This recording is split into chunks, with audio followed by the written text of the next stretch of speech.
Kekayaan alam yang dimiliki oleh desa terpencil Leisten sungguh sangat luar biasa, dengan berbagai isi flora dan fauna, juga sungai-sungai yang besar.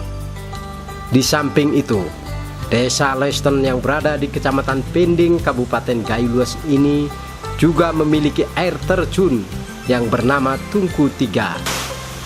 Air terjun ini berada di antara perbatasan desa Leisten dengan desa Tampur, Aceh Timur. Air terjun ini sebelumnya jarang sekali didatangi oleh masyarakat karena tidak adanya sarana transportasi yang memadai untuk menuju ke air terjun tersebut. Tetapi sekarang, setelah tersedianya transportasi bot yang disediakan oleh masyarakat desa Leisten, air terjun ini mulai dilirik masyarakat.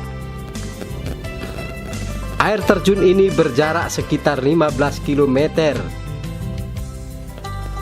Untuk menuju ke air terjun Tungku Tiga, kita memerlukan waktu sekira 45 menit dari desa Leisten.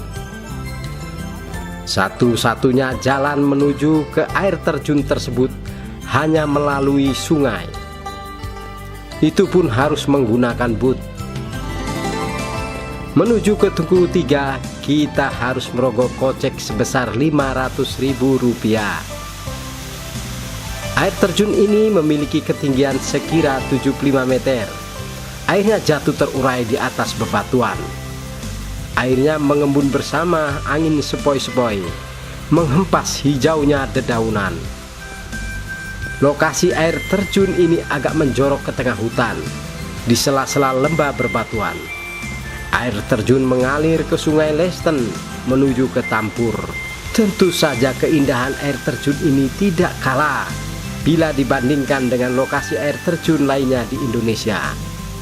Air terjun Tungku Tiga bagaikan sepotong surga yang sengaja diletakkan Allah Subhanahu wa Ta'ala di sudut hutan di pinggiran Sungai Leisten.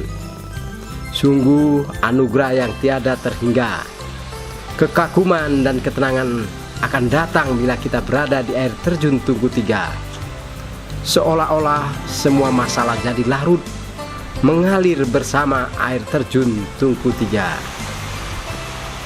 Air terjun Tungku Tiga sangat berpotensi dijadikan sebagai objek wisata.